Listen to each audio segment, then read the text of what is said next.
El sol de la mañana madrileña se filtraba a través de las vidrieras de la iglesia de San Sebastián, iluminando el altar donde el padre Mateo pronunciaba su sermón con esa voz cálida que había conquistado a la parroquia durante años.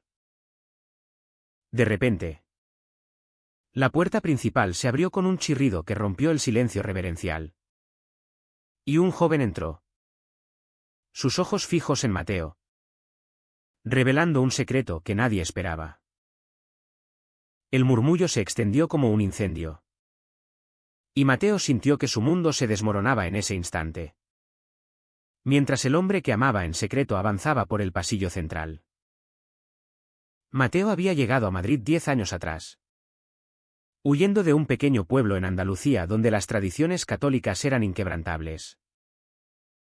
Con solo 22 años, se había ordenado sacerdote, impulsado por una vocación que creía genuina, pero que en realidad era un escudo contra sus propios demonios internos. Su carisma natural lo convirtió rápidamente en el favorito de la comunidad, organizaba eventos para jóvenes, ayudaba a familias en crisis y predicaba sobre el amor incondicional de Dios con una pasión que parecía divina. Pero en las noches solitarias de su modesto apartamento en el barrio de Malasaña, Mateo luchaba contra una atracción que la iglesia condenaba. Javier apareció en su vida como un rayo inesperado. Era un artista gráfico de 28 años, con un pasado turbulento de relaciones fallidas y una familia que lo había rechazado por su orientación sexual. Se conocieron en un café cerca de la Gran Vía, donde Mateo, disfrazado de civil, buscaba un respiro de su doble vida. Javier, con su sonrisa despreocupada y su forma de ver el mundo sin filtros, despertó en Mateo emociones que había reprimido durante años. Al principio, fue solo amistad, pero pronto se convirtió en algo más profundo. Un amor que Mateo justificaba en silencio como una prueba de fe. La relación era un secreto bien guardado. Mateo se escabullía de la parroquia en horarios impredecibles, y Javier entendía los riesgos, la Iglesia Católica en España, aunque más progresista que en décadas pasadas, aún veía la homosexualidad como un pecado incompatible con el sacerdocio. Mateo se convencía a sí mismo de que podía equilibrar ambos mundos, predicando el perdón por el día y encontrando consuelo en los brazos de Javier por la noche. Pero las grietas comenzaron a aparecer. En una cena familiar con sus padres, que visitaban desde Andalucía, Mateo sintió la presión asfixiante. Su madre, devota hasta la médula, le preguntaba insistentemente sobre su vida personal, insinuando que era hora de considerar el matrimonio si alguna vez dejaba el hábito. Dios te ha dado tanto, hijo. No lo desperdicies en soledad, decía ella, ignorante de la tormenta interna que azotaba a Mateo. Él respondía con sonrisas forzadas, pero en su mente imaginaba cómo reaccionarían si supieran la verdad. Javier, por su parte, empezaba a cansarse de las sombras. No puedo seguir siendo tu secreto, Mateo. ¿Cuánto tiempo más vamos a escondernos como criminales?, le dijo una noche, después de una discusión acalorada en el apartamento de Javier en Chueca, el barrio gay de Madrid. Mateo prometía cambios, pero el miedo lo paralizaba, perder su posición, decepcionar a su familia, enfrentar el rechazo de la sociedad. El domingo fatídico, Javier decidió actuar. Harto de promesas vacías, irrumpió en la misa dominical. No con ira, sino con una determinación nacida del amor. Caminó directamente hacia el altar, ignorando las miradas atónitas de los feligreses. Mateo, ya basta de mentiras, dijo en voz alta, su voz temblando pero firme. El padre Mateo palideció. Su sermón sobre la honestidad ante Dios se convirtió en una ironía cruel. El caos estalló, algunos parroquianos gritaron escandalizados. Otros murmuraban oraciones. Y el diácono corrió a intervenir. Mateo, en un acto de pánico, negó todo. Este hombre está confundido. Por favor, llévenlo fuera. Ordenó. Su voz quebrada traicionando su corazón. Javier lo miró con ojos llenos de dolor. Y en ese momento, Mateo supo que había cruzado una línea irreversible. La misa terminó en desorden. Y Mateo se refugió en la sacristía, donde las paredes parecieron cerrarse sobre él. ¿Cómo había llegado a esto? Su vocación. Su identidad.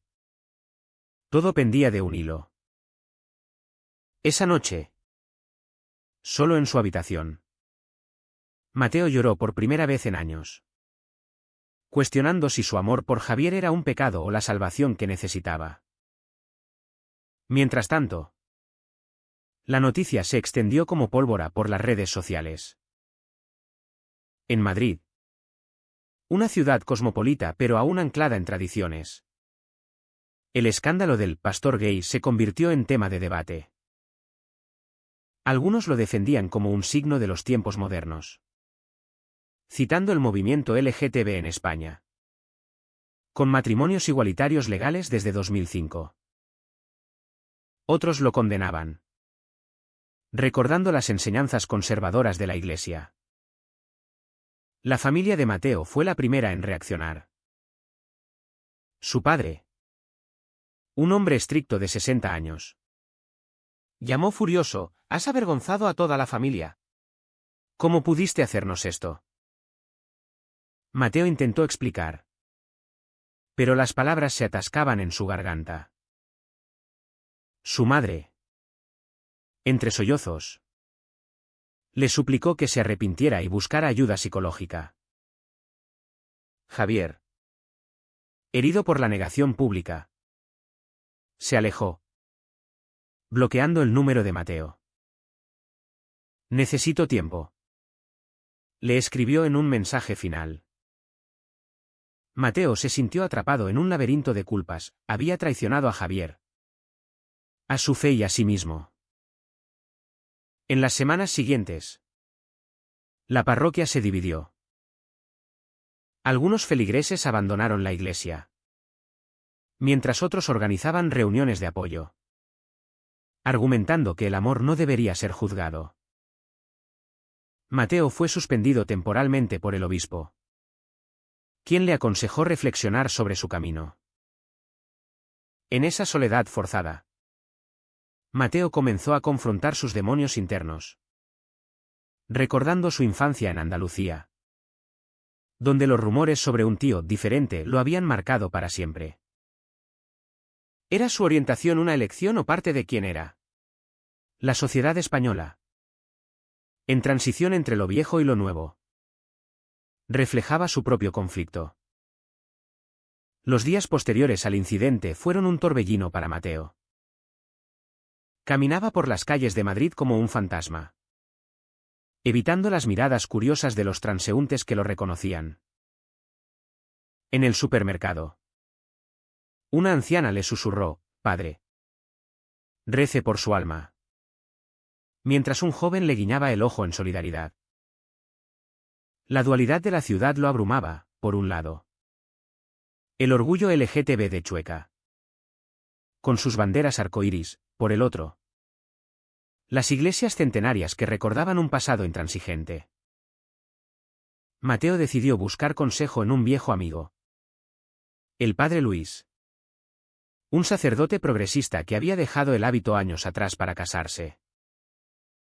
Se reunieron en un café discreto en la Plaza Mayor.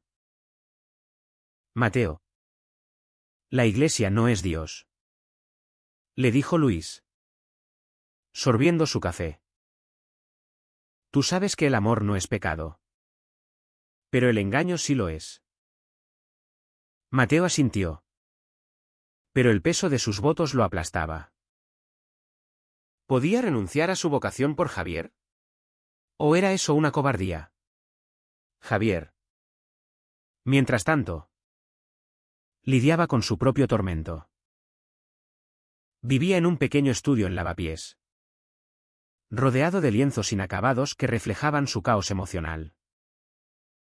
Su mejor amigo, Pablo, un activista LGTB, lo presionaba para que expusiera todo en las redes.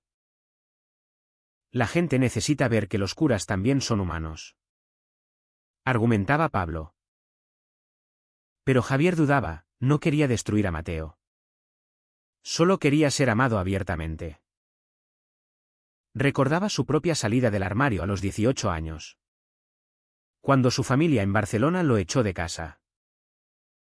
«Eres una vergüenza», le había dicho su padre.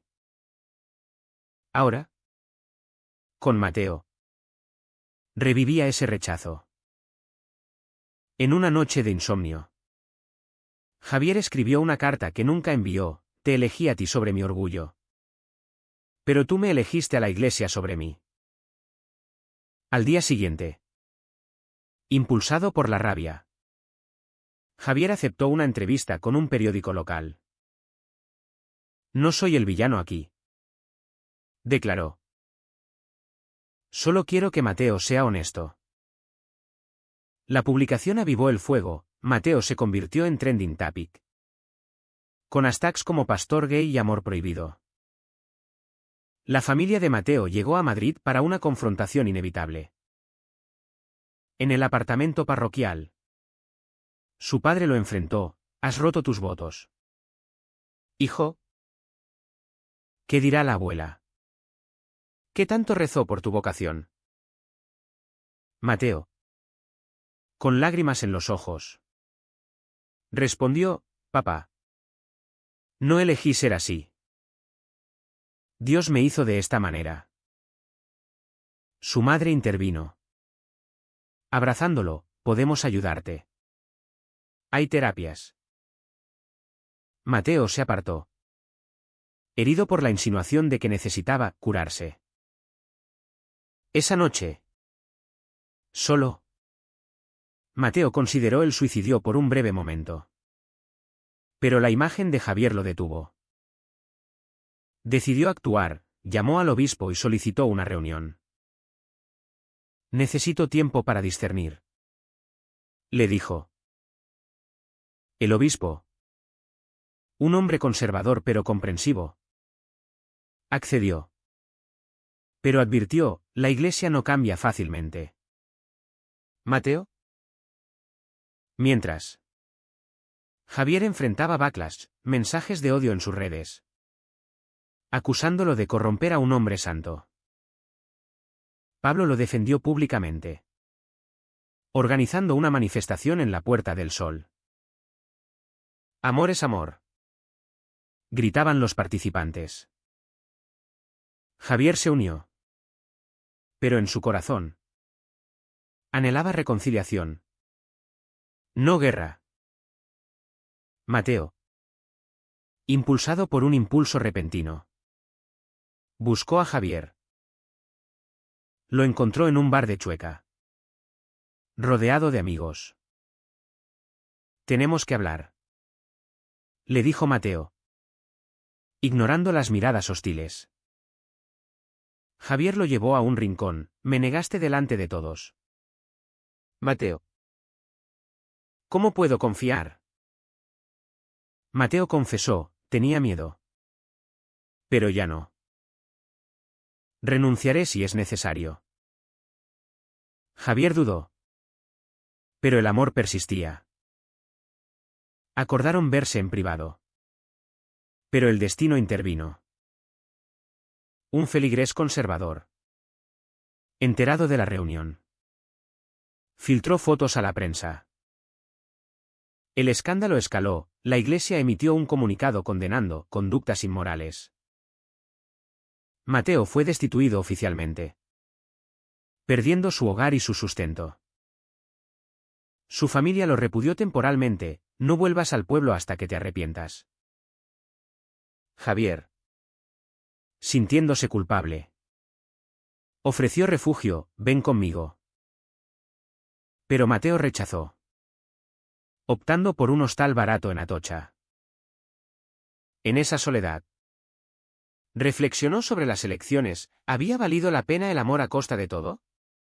La sociedad española, dividida, debatía en foros y tertulias, ¿debería la Iglesia adaptarse o mantener sus dogmas? Mateo comenzó a escribir un diario, documentando su viaje interno, cuestionando si su fe podía coexistir con su identidad. Los meses siguientes fueron de transformación dolorosa.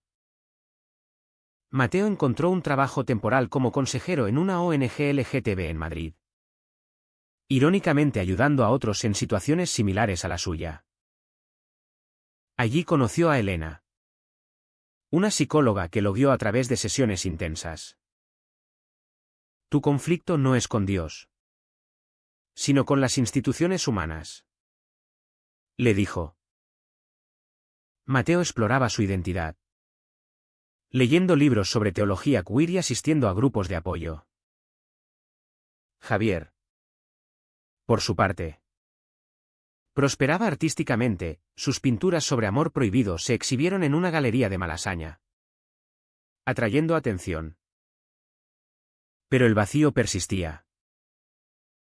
En un vernisaje, Javier vio a Mateo entre la multitud. Se acercaron cautelosamente, he cambiado, dijo Mateo. Yo también, respondió Javier. Reavivaron su relación. Pero con precauciones, encuentros discretos, evitando el escrutinio público. Sin embargo, la presión social no cesaba. Amigos de Javier lo advertían, él te traicionó una vez. Y la familia de Mateo, en un intento de reconciliación, lo invitó de vuelta. Pero con condiciones, deja esa vida. Mateo rechazó, eligiendo su autenticidad sobre la aprobación familiar. Un giro inesperado llegó cuando el obispo contactó a Mateo. Hay un movimiento dentro de la Iglesia por la inclusión, le confió. Tu historia podría ayudar. Mateo dudó, volver como mártir o quedarse fuera. Javier lo apoyó, decide por ti. No por mí. Pero la decisión se complicó con una traición. Pablo, celoso del regreso de Mateo, filtró detalles íntimos a la prensa, pintando a Javier como víctima manipulable. Javier se sintió expuesto, pensé que eras mi amigo. Pablo se justificó, lo hice por el movimiento. La confianza se rompió. Y Javier confrontó a Mateo, ¿valió la pena todo esto? Mateo, herido, respondió, el amor siempre vale. Pero el precio es alto. Decidieron separarse temporalmente para sanar. Mateo viajó a Barcelona, buscando raíces en la ciudad de Javier. Allí, en la Sagrada Familia, rezó por claridad. Encontró un grupo de sacerdotes gays, compartiendo historias de pérdida y redención. La fe no muere con el hábito, le dijeron. Inspirado, Mateo comenzó a escribir un libro sobre su experiencia, titulado Amor en las sombras. De vuelta en Madrid, Javier enfrentó a su familia. Llamó a su padre, necesito que me aceptes como soy. El padre, suavizado por los años, accedió a una reunión. He visto las noticias. Tal vez me equivoqué, admitió. Javier lloró de alivio. Pero el daño pasado persistía. Mientras, Mateo lidiaba con amenazas anónimas de conservadores, cartas de odio, Llamadas nocturnas. La policía intervino. Pero el miedo lo consumía. En una manifestación LGTB. Mateo habló públicamente por primera vez: fui sacerdote y soy gay. Dios no discrimina. El aplauso fue mixto, con abucheos de opositores. Javier. ¿Presente? Se acercó después: estoy orgulloso de ti. Reconciliados. Enfrentaron juntos el siguiente desafío. La familia de Mateo organizó una intervención, trayendo a un terapeuta conversacional. Mateo asistió por obligación: no necesito cambiar, afirmó. El terapeuta, neutral, facilitó un diálogo doloroso. Su madre confesó: tengo miedo por tu alma. Mateo respondió: mi alma está en paz con quien soy. La reunión terminó en lágrimas, pero con una grieta de entendimiento. El clímax llegó en una conferencia eclesial en Sevilla. Mateo fue invitado como ponente controvertido. Javier lo acompañó, desafiando las normas. En el podio, Mateo declaró: el amor no es pecado, el odio sí lo es. Un obispo conservador lo interrumpió: estás equivocado. El debate escaló, con argumentos sobre escrituras y ética. Javier, desde el público, gritó: déjenlo hablar. El caos reinó, y Mateo fue expulsado. De regreso a Madrid, reflexionaron: ¿hemos ganado o perdido? Mateo decidió dejar la iglesia definitivamente, enfocándose en activismo. Javier vendió una pintura por una suma considerable, permitiéndoles mudarse a un apartamento compartido en Chamberí. Pero la paz era frágil, rumores de excomunión circulaban. La vida en común trajo nuevos conflictos. Mateo extrañaba su rol espiritual, organizando reuniones informales para LGTB creyentes. Javier, celoso del tiempo dedicado, argumentaba: ahora soy yo tu prioridad. Mateo replicaba: esto es parte de mí. Una noche, tras una discusión, Javier salió furioso, encontrándose con Pablo en un bar. Pablo, arrepentido, confesó: fui yo quien filtró todo. Javier, traicionado nuevamente, lo confrontó: ¿por qué? Pablo admitió: quería a Javier para mí. La revelación sacudió a Javier, quien volvió a casa y se lo contó a Mateo. Debemos ser más fuertes, dijo Mateo. Decidieron perdonar, pero cortaron lazos con Pablo. La sociedad seguía evolucionando. Una ley propuesta en el Congreso español buscaba mayor inclusión en instituciones religiosas. Mateo testificó en audiencias, compartiendo su historia. Javier lo apoyó. Pero el estrés cobraba factura. Mateo sufría ansiedad. Javier insomnio. En terapia de pareja, exploraron daños pasados. Hemos pagado un precio alto, admitió Mateo. Pero nos tenemos. Un reencuentro familiar marcó un punto de inflexión. En Andalucía, durante las fiestas navideñas, Mateo y Javier visitaron a la familia de Mateo. Su padre, inicialmente distante, conversó: he leído tu libro. Tal vez Dios tenga un plan diferente. Su madre preparó una cena, incluyendo a Javier. No fue perfecto, con tensiones latentes, pero fue un paso. Javier, conmovido, compartió su propia historia. La noche terminó en abrazos tentativos. De vuelta en Madrid, Mateo recibió una oferta: dirigir una ONG nacional para LGTB. Aceptó, encontrando propósito.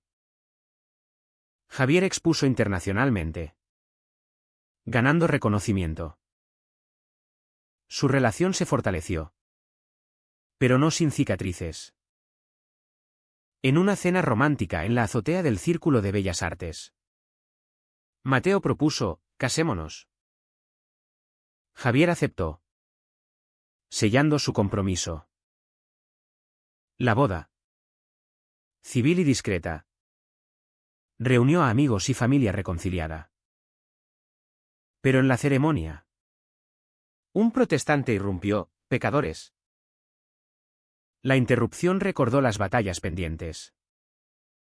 Años después, Mateo reflexionaba en su diario: el amor nos costó todo, pero nos dio más. Javier, ahora un artista consagrado, pintaba retratos de parejas LGTB. Su historia inspiró a muchos, pero también generó controversia. En debates públicos, Mateo defendía: la sociedad debe evolucionar. Javier agregaba: y las personas también. Sin embargo, las dudas persistían: ¿habían elegido correctamente? La Iglesia, lenta en cambiar, excomulgó a Mateo formalmente. Él lo aceptó: mi fe es personal. Javier lidiaba con el rechazo residual de su familia. En una noche tranquila, mirando las luces de Madrid, Mateo preguntó: ¿fue todo esto una bendición o una maldición? Javier sonrió: ambas. Su viaje, lleno de daños y despertares, reflejaba las luchas de muchos en España. Fue correcto que Mateo priorizara su amor por Javier sobre su vocación sacerdotal. ¿O debería haber sacrificado su relación personal por el bien de su comunidad y fe?